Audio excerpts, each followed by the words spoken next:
जबलपुर जिले सहित आसपास के इलाकों में लगातार बारिश हो रही है। बारिश के चलते मंगलवार को नर्मदा नदी उफान पर आ गई थी। मां नर्मदा तट गौरी घाट और उमा घाट पर अचानक नर्मदा का जलस्तर बढ़ गया, जिससे बाढ़ जैसे हालात बन गए थे और नर्मदा का पानी घाटों को पार कर सड़क तक आ गया था। इधर बुधवार को नर्मदा का जल स्तर घट गया है। ऐसे में पानी सड़क और घाटों से उतर गया है। जल स्तर बढ़ने से पानी के साथ बहकर आई गंदगी और मलबा घाटों और सड़क पर जम गया है, जिसे अब हटाने का कार्य किया जा रहा है। नर्मदा तट के आसपास रहने वाले नागरिकों, व्यापारियों और पुजारियों ने बताया कि मंगलवार को अचानक नर्मदा का जलस्तर बढ़ जाने से दुकानों में पानी भर गया था, जिससे व्यापारियों को बेहद नुकसान हुआ है। इसके साथ ही घाटों पर पूजा पाठ का काम करने वाले पुजारियों को भी अचानक जल स्तर बढ़ने से नुकसान हुआ। कई पुजारियों के तखत और पूजन सामग्री पानी के साथ बह गई। लोगों का कहना है कि जल स्तर घटने के बाद घाटों और सड़क पर पानी के साथ बहकर आई गंदगी और मलबा जम गया है, जिससे घाटों पर चारों तरफ गंदगी और मलबा नजर आ रहा है। प्रशासन को चाहिए कि अब युद्ध स्तर पर साफ सफाई की जानी चाहिए ताकि लोगों को राहत मिल सके। बारिश होने के कारण अचानक सुबह 4 बजे से जो नर्मदा जी की सहायक नदियां हैं गौर टेमर, जो बरगीबान डैम के नीचे से मिलती हैं नर्मदा जी में, उनका पानी आने के कारण अचानक बहुत तेज जलस्तर बढ़ा, जिससे मां नर्मदा में घाटों पर बहुत नुकसान भी हुआ। कल की स्थिति में आज जल स्तर काफ़ी कम हो गया है और अभी थोड़ा थोड़ा धीरे धीरे जल स्तर कम हो रहा है। पर जो यहाँ पर गंदगी हुई है और वो उसको साफ़ करना प्रशासन को पहली प्राथमिकता से करना चाहिए। दूसरा, प्रशासन को यहाँ पे बारिश चल रही है, बारिश का रेड अलर्ट है, उसके बावजूद प्रशासन यहाँ पे एक्टिव नहीं रहता। ये बहुत ही एक चिंतनीय विषय है। इससे लोगों का बहुत नुकसान हुआ। कम से कम गौरी घाट क्षेत्र में 20 से 25 लाख रुपए का व्यापारी और पुरोहितों और सारे लोगों का मिला के नुकसान हुआ और प्रशासन को यहाँ एक्टिव रह के काम करना चाहिए, इससे लोगों का नुकसान भी ना हो और सुविधाजनक रूप से चले। पर पहली बार इतना गौर और टेमर का बरगे डैम खुले, इतना पानी आया, इतनी किसी ने कल्पना भी नहीं की थी, ना किसी को उम्मीद थी कि इतना पानी आ सकता है। आज कल की अपेक्षा आज जलस्तर बहुत उतर गया है और कल की अपेक्षा समझ लीजिए 40-50 फीट कम हो गया है जल। इधर नर्मदा के जल स्तर में हुई वृद्धि को देखते हुए नर्मदा तट को जाने वाले मार्ग पर पुलिस ने बैरिकेड्स लगाकर बल तैनात किया है। पुलिस कर्मचारी नर्मदा तट दर्शन करने आने वाले श्रद्धालुओं को घाट के पास न जाने की समझाइश दे रहे हैं।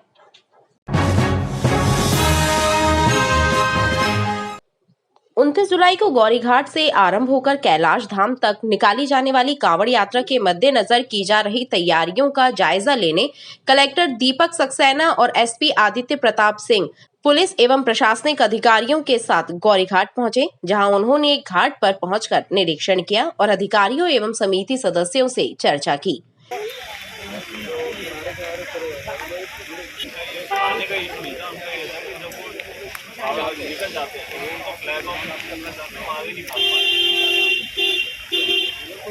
वहीं कलेक्टर एसपी शासकीय आयुर्वेदिक कॉलेज मैदान पहुंचे, जहां उन्होंने 15 अगस्त समारोह के लिहाज से मैदान का निरीक्षण किया और मुख्य समारोह के आयोजन की संभावनाएं तलाशी। आज कलेक्टर महोदय एवं एसपी महोदय के द्वारा ग्वारी घाट में जो आगामी कांवड़ यात्रा होनी है उसके संबंध में निरीक्षण किया गया है और साथ ही साथ 15 अगस्त मनाने के संबंध में भी स्थल का निरीक्षण किया गया। सर्वप्रथम कैलाश धाम का निरीक्षण किया, उसके बाद ग्वारी घाट का निरीक्षण। फिलहाल 15 अगस्त के मुख्य समारोह के लिए स्थान का चयन निश्चित नहीं हुआ है। स्थान चयन को लेकर एसपी कलेक्टर के द्वारा कुछ अन्य जगहों का भी निरीक्षण किया गया है, जिसके बाद स्थान फाइनल किया जाएगा। मध्य प्रदेश के अन्य जिलों के साथ ही पूरे महाकौशल अंचल में बारिश का स्ट्रॉन्ग सिस्टम एक्टिव है, जिसके चलते बीते 3 दिनों से जबलपुर और आसपास के जिलों में बारिश का दौर जारी है। मंडला, डिंडोरी और आसपास के क्षेत्रों में हुई बारिश के चलते बरगी बांध के जल स्तर में भी बढ़ोतरी हो रही है। बुधवार की दोपहर बांध का जल स्तर 415.70 तक जा पहुंचा था। बरगी बांध कंट्रोल रूम से मिली जानकारी के मुताबिक बांध में 1828 घन मीटर प्रति सेकेंड पानी की आवक हो रही है, जबकि बांध की नहरों से 165 घन मीटर पानी छोड़ा जा रहा है। बांध का उच्चतम जल स्तर 422.76 मीटर है। बुधवार को बांध के जल भराव क्षेत्रों में रेनफॉल कम हो गया है। ऐसे में फिलहाल बांध के गेट खोलकर पानी निकासी नहीं की जाएगी। अगर बारिश बढ़ती है और बांध के जलस्तर में वृद्धि होती है तो बांध के गेट खोलकर पानी निकासी किए जाने का निर्णय बांध प्रबंधन द्वारा लिया जा सकता है।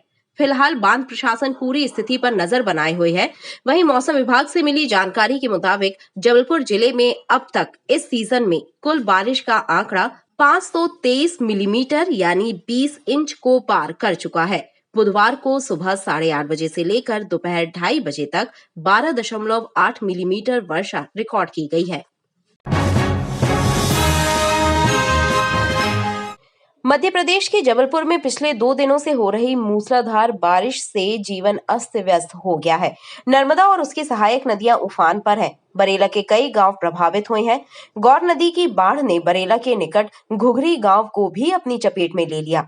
गांव के कुछ हिस्सों में पानी भर गया, जिससे वहां के निवासी बाढ़ से घिर कर बुरी तरह फंस गए, जिसके बाद एसडीआरएफ की टीम की मदद से 11 लोगों को रेस्क्यू कर सुरक्षित बाहर निकाला गया और मोटर बोट की मदद से सुरक्षित स्थान तक पहुंचाया गया। ये लगातार बारिश होने के कारण गौर नदी चूँकि अपने उफान पर थी, उस कारण से गौर नदी का पानी चारों तरफ फैल गया था। तो घुघरी ग्राम में करीब 11 लोग हैं जो वहाँ घर बना हुआ था, तो फंस गए थे। कंट्रोल द्वारा सूचना मिली, हम लोग की टीम 8 लोगों की सदस्य टीम बोट लेकर वहाँ पर पहुँची। पहुँचने के बाद उनको सुरक्षित नाव से बाहर लाया गया है। ये अनुमान नहीं था कि इतना पानी गिरा है। वो पानी गिरते गिरते उसका एक बहुत तेज़ी से मतलब पानी बढ़ा और नाव को वहाँ पर सुरक्षित स्थान से उतार कर और पेड़ पौधे कांटे सब चीज़ों को बचाते हुए उस जगह पर जाती है।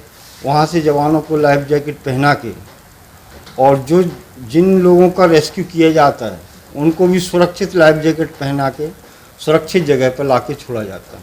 तेज बारिश के चलते गौर नदी उफान पर चल रही है, जिससे नदी का पानी गांव में भर गया और बाढ़ जैसे हालात बन गए, जिससे खेतों में लगी फसल चौपट हो गई और खेत में घर बनाकर रह रहे कई किसान नदी की बाढ़ के पानी में फंस गए थे। करीब 11 लोग बाढ़ में फंसे रहे और उन्होंने किसी तरह खुद को बचा कर रखा। घटना की सूचना मिलने के बाद पुलिस ने एसडीआरएफ की टीम के साथ घुघरी गांव पहुंचकर बाढ़ में फंसे लोगों का रेस्क्यू किया और उन्हें मोटर बोट की सहायता से सुरक्षित स्थान तक पहुंचाया गया।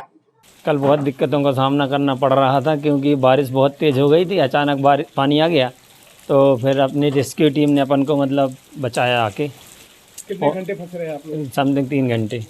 बिजली की इतनी दिक्कत चल रही है अपने यहाँ अभी ना कि 2 दिन तो अभी हो गए हैं, खम्भे सब चले गए हैं मतलब बह के, और अभी शासन प्रशासन से अपन को अभी कुछ वो नहीं मिल पा रही मतलब।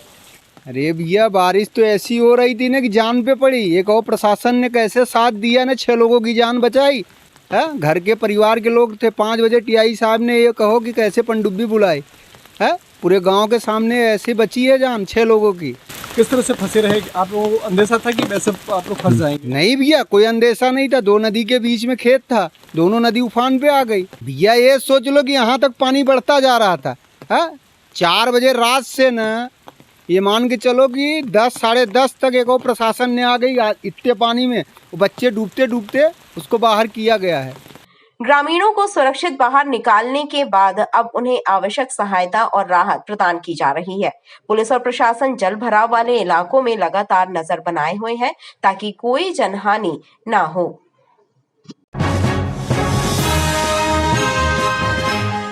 धनवंतरी नगर परसवाड़ा स्थित एकीकृत शासकीय माध्यमिक विद्यालय परिसर जलाशय में तब्दील हो गया है।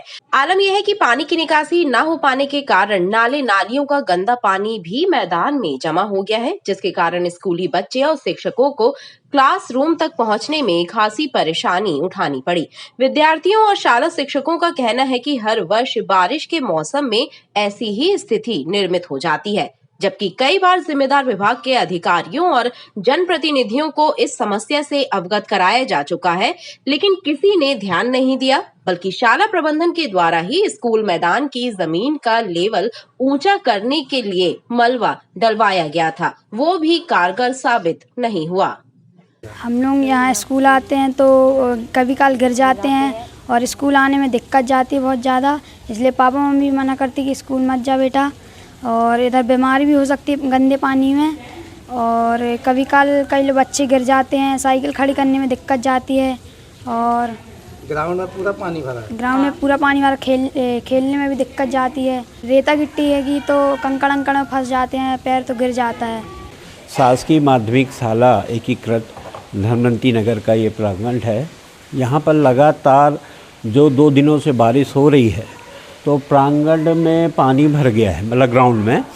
एक्चुअली में हुआ क्या है, यहाँ पर रोड अभी नई बनी हुई है, जिसके कारण उसकी ऊंचाई हमारे ग्राउंड से लगभग 4 फीट से ऊपर हो गई है। तो पूरा वहाँ का पानी और चारों ये मैदान थोड़ा सा नीचे पड़ गया है, तो इसकी निकासी ना होने के कारण पूरा पानी इस मैदान में भरा हुआ है। मैंने देखा कि मैं पिछले साल भी यहाँ आया था, मैंने देखा था यहाँ कि यहाँ पानी भरा था, लेकिन इस बार भी जैसे गिट्टी डाली गई, इसका ऊंचा क्यों नहीं किया जा रहा, क्या कारण है? इसमें कम से कम मैं जो समझता हूँ, बाकी तो इंजीनियर बताएंगे, 100 ट्रक से ऊपर मलबे की आवश्यकता है। हम लोगों ने प्रयास करके अपने फंड से पिछले वर्ष 2 डंपर मलबा गिराया था, लेकिन वो शून्य हो गया, कोई मतलब नहीं निकला। मैं अपने अधिकारियों पे और व्हाट्सएप ग्रुप में जो हम लोग का ग्रुप है उसमें यहाँ की पिक्चर्स वगैरह सब डाली हुई है, लगातार डाल रहे हैं कि ऐसा पानी भरा हुआ है। अब वो अपने प्रयास से जो भी सुविधा होगी प्रदान करेंगे। परसवाड़ा कॉलोनी धनवंतरी नगर सरकारी स्कूल है। यहाँ पर 5 वर्षों से हर साल इसी तरह से पानी भरा हुआ रहता है। 2 साल से मैं प्रयास कर रहा हूँ यहाँ प्रशासन से, इसकी कोई सुनवाई नहीं हो रही है। पिछले साल भी इतना पानी भरा हुआ था। जिला प्रशासन, शिक्षा अधिकारी का यहाँ पर बिल्कुल भी ध्यान नहीं है। बच्चे को बीमार हो जाएं, उनकी तबीयत खराब हो जाए, यहाँ पर अगर कीड़े काट दे तो इसके जिम्मेदार कौन होगा? जिला शिक्षा अधिकारी, जिला प्रशासन जिम्मेदार होगा। स्थानीय लोगों का भी कहना है कि शिक्षा के मंदिर में जलप्लावन की समस्या की जानकारी होने के बाद भी इस समस्या से निजात दिलाने के लिए जिम्मेदार विभाग द्वारा कोई कार्यवाही नहीं की जा रही है।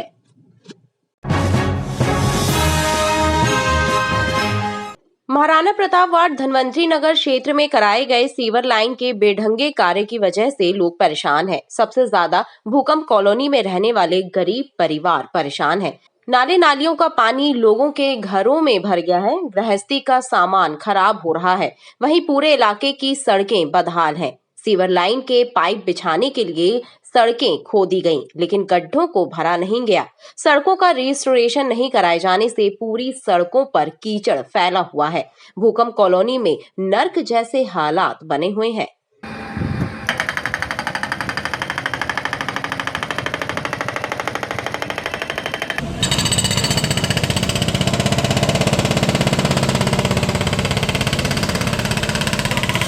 धनवंतरी नगर महाराणा प्रताप वार्ड में सीवर का जो बेतरकीब काम हुआ है, उस काम का जो ये परिणाम है। भूकंप कॉलोनी में जो है वो पानी घरों के अंदर जा रहा है, भीतर जा रहा है।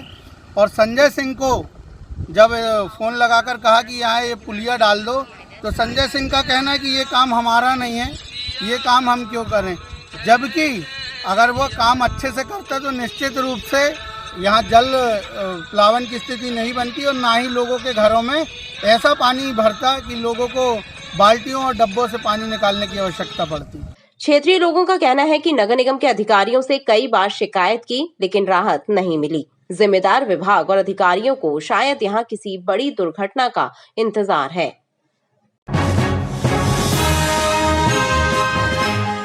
भालदारपुरा में एक जर्जर मकान की दीवार बारिश की वजह से ढह गई और दीवार का पूरा मलबा सड़क पर बिखर गया, जिसके चलते न केवल यातायात बाधित हुआ बल्कि कुछ लोग फिसल कर भी गिर गए।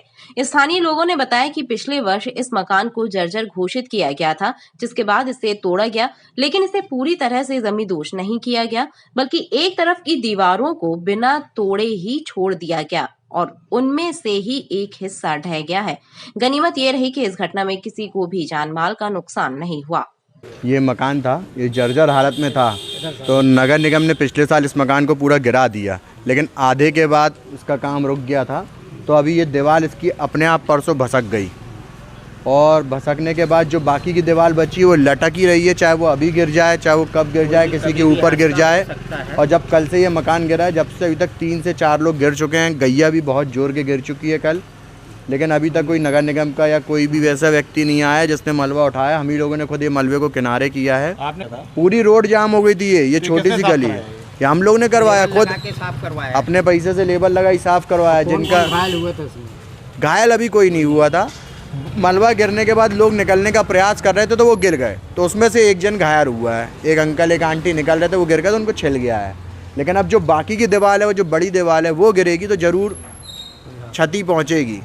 तो ये पूरी हम लोग के घर के सामने की रोड बंद हो गई थी, तो हम लोगों ने फ़ोन उन्हीं किया, कोई नहीं आया सर, तो हम लोगों ने ये मलबा अपने उससे हटवाया है। पूरा जंजर पहले तो उसमें नोटिस लगा था ना, नोटिस लगा था तो इन्हें खुद ने तोड़वाया था, फिर उसके बाद ये टूटा नहीं है, फिर तोड़वाया ही नहीं जिनने।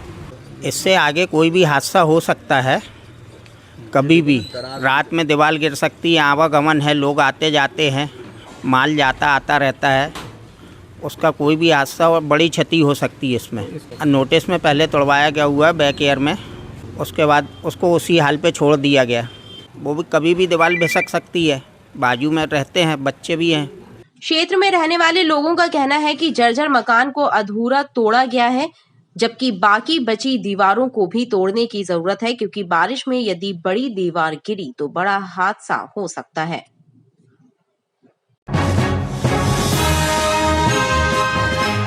पूर्व क्षेत्र विद्युत वितरण कंपनी के सिटी सर्किल में स्थित 5 संभागों की समीक्षा बैठक मिशन कंपाउंड में आयोजित हुई, जिसमें सभी संभागों के कार्यपालन यंत्री इंजीनियर KL वर्मा ने विभागीय कार्यों की समीक्षा की और अधिकारियों को निर्देश दिए कि उपभोक्ताओं की समस्याओं और शिकायतों का प्रभावी निराकरण कराएं। जिन फीडरों में विद्युत की खपत ज्यादा और राजस्व की वसूली कम है, उनकी जाँच कराएं। मेंटेनेंस के कार्य समय पर पूरे किए जाएं। आज का जो मीटिंग का मुख्य उद्देश्य है वो है हम अपने उपभोक्ताओं को कैसे 24 घंटे बिना ट्रिपिंग के, बिना किसी व्यवधान के सप्लाई उपलब्ध कराएं, विद्युत उपलब्ध कराएं। दूसरा, जो कंप्लेंट्स उपभोक्ताओं की हैं, कैसे उनको कम से कम समय में, जो फॉल्ट आते हैं उनको कैसे कम से कम समय में ठीक करें। अभी चूँकि बारिश का मौसम है तो निश्चित ही कुछ सप्लाई की प्रॉब्लम आई है, कुछ ट्रिपिंग की प्रॉब्लम आई है, तो आज इसी उद्देश्य से सारे अधिकारियों को बुलाया गया है, उनसे यही चर्चा हो रही है। 70% के आसपास जो उपभोक्ता अपना बिल जमा करते हैं, 30% अभी भी जमा नहीं करते हैं। और जहाँ तक लॉसेस की बात करें तो यहाँ अभी भी 30% लॉस है, जो कि 10% के आसपास होना चाहिए। तो यहाँ काफ़ी काम करने की ज़रूरत है। तो इसी संबंध में आज हमारे अधिकारियों से चर्चा हो रही है। कुछ अधिकारी निश्चित रूप से अच्छा काम कर रहे हैं, कुछ को अपने काम में सुधार की आवश्यकता है। और मैं देखूँगा महीने के आखिरी में, प्रथम सप्ताह में अगले माह के, कि यदि अधिकारियों में इस महीने और अप्रैल से अभी तक के काम में यदि सुधार नहीं हुआ है तो उन अधिकारियों के विरुद्ध मुझे कार्रवाई करना होगी। उन्हें यहाँ से दूसरी जगह भेजना पड़ेगा और जो दूसरे जगह अच्छे अधिकारी हैं उनको यहाँ लाना पड़ेगा। प्राप्त जानकारी के मुताबिक गढ़ा, गोरखपुर और पूर्व विधानसभा क्षेत्र के कुछ फीडर ऐसे हैं जिन पर विद्युत की खपत तो ज्यादा है लेकिन राजस्व का क्षण कम है। ऐसे फीडरों को लेकर विभाग चिंता में है और इस मामले की जांच कराई जा रही है कि उपभोक्ताओं की संख्या बढ़ने के बावजूद राजस्व कम क्यों आ रहा है।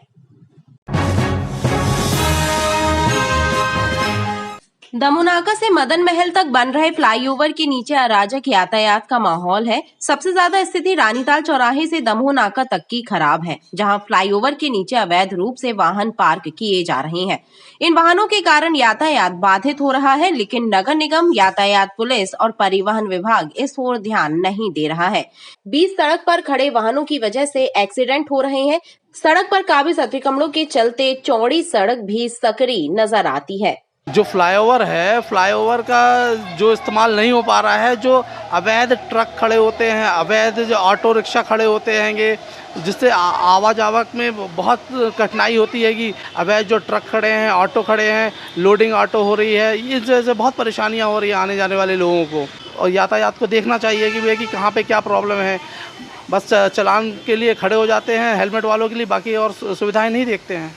राहगीरों का कहना है कि सड़क पर खड़े वाहनों के मालिकों के खिलाफ चालानी कार्यवाही होना चाहिए ताकि आवागमन सुगम हो सके।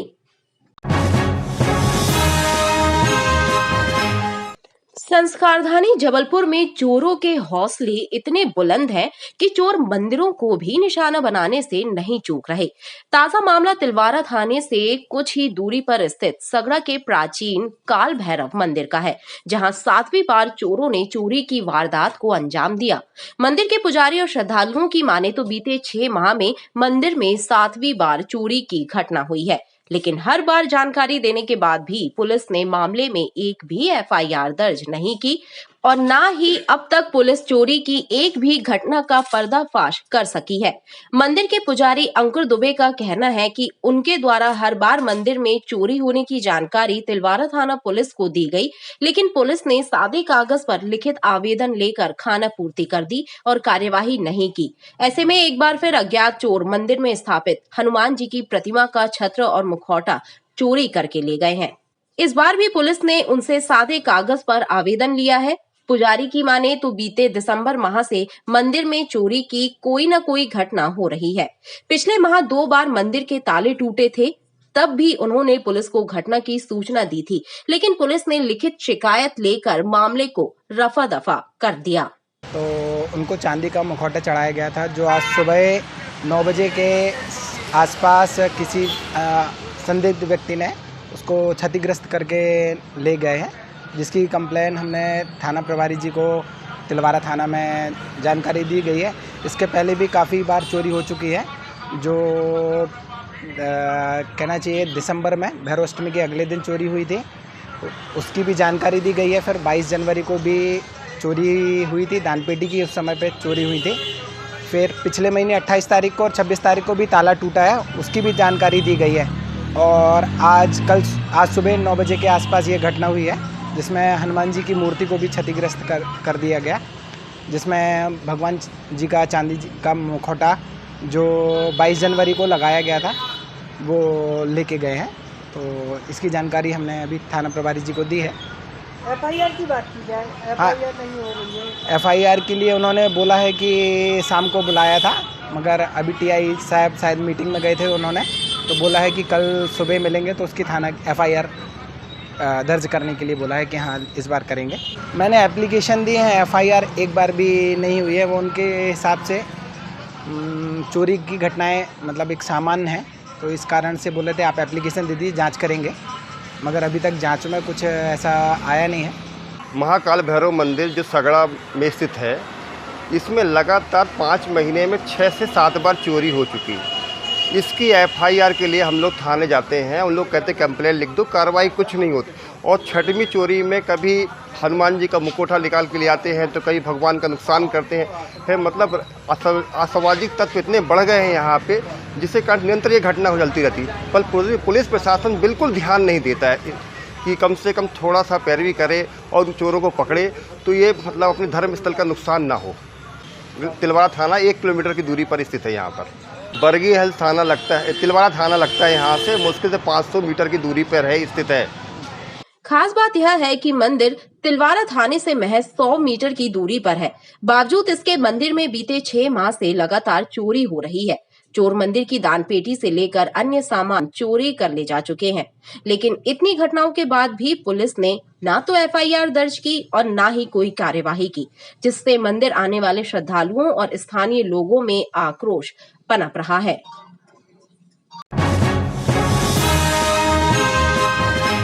आयकर दिवस पर जबलपुर इनकम टैक्स कार्यालय के द्वारा रेलवे उत्सव भवन में कार्यक्रम आयोजित किया गया। ट्रांसपेरेंसी और समर्पण थीम पर आधारित आयकर दिवस समारोह में आयुक्त शांतनु बोस एवं प्रधान आयकर आयुक्त सविता बंदोश के द्वारा विभागीय उपलब्धियों पर चर्चा की गई और साथ ही देश में करदाताओं के योगदान की भी सराहना की।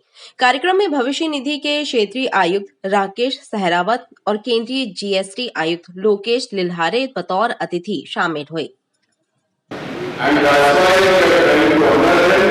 The name of our institution is Guru Devendra Chikitsal. It's the biggest single location eye hospital in India and perhaps in the world. समारोह के दौरान अतिथियों के द्वारा करदाताओं और टैक्स विभाग के उत्कृष्ट कर्मचारियों को सम्मानित किया गया। मुख्य आयकर आयुक्त ने सम्मानित किए गए कर्मचारियों के कार्यों की सराहना की।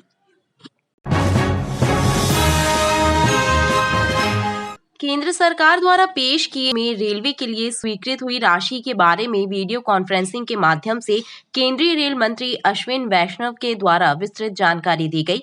साथ ही उन्होंने मीडिया के सवालों का भी जवाब दिया। 989 फ्लाईओवर्स और अंडरपासेस 10 साल में बने और 87 स्टेशंस को वर्ल्ड क्लास बनाया जा रहा है। बहुत ऑप्टिमिस्टिक आपके साथ। वेस्ट सेंट्रल रेलवे की महाप्रबंधक शोभना बंदोपाध्याय ने बताया कि बजट में मध्य प्रदेश के लिए 14,768 करोड़ रुपए की राशि रेलवे के विकास के लिए स्वीकृत किया गया है। उन्होंने कहा कि पश्चिम मध्य रेल जोन में चल रही परियोजनाओं के लिए राशि की कमी नहीं होगी। मध्य प्रदेश को इस बजट में काफ़ी मात्रा में राशि मिली है, लगभग 14,768 करोड़ रुपए। और आप सभी जानते हैं कि मध्य प्रदेश में इस समय बहुत सारी रेल परियोजनाएं में काम चल रहा है और बीना कटनी में भी 3rd लाइन का कार्य बहुत आगे बढ़ चुका है। जल्द ही वो पूर्ण हो जाएगी आने वाले कुछ ही महीनों में। इसी प्रकार कटनी में ग्रेड सेपरेटर के काम है, 2 डायरेक्शंस में फ्लाईओवर्स बन रहे हैं, वो बहुत मेजर प्रोजेक्ट है जिसे एयरकॉन बना रहा है। और भी हमारे नई लाइन के प्रोजेक्ट्स हैं। इस समय मैं आपको ये बताना चाहूँगी कि हमारी जो भी प्रोजेक्ट्स चल रही हैं वो बहुत तीव्र गति से हर प्रोजेक्ट में काम हो रहा है। धनराशि उपलब्ध रहने से कहीं भी कोई रुकावट नहीं आएगी और जहाँ भी हमें खर्चा करना है, जहाँ भी हमें रेल के लिए सामान लाना है या हमारे कॉन्ट्रैक्ट्स हैं उनमें पेमेंट करना है तो कहीं कोई रुकावट नहीं रहेगी, तो निश्चित ही बहुत तीव्र गति से काम होगा। वेस्ट सेंट्रल रेलवे की महाप्रबंधक शोभना बंदोपाध्याय के अनुसार रेल ओवरब्रिज, रेल लाइनों के विस्तार एवं स्टेशनों की कायाकल्प करने समेत रेलवे के अन्य विकास कार्यों में अब और तेजी आ सकेगी।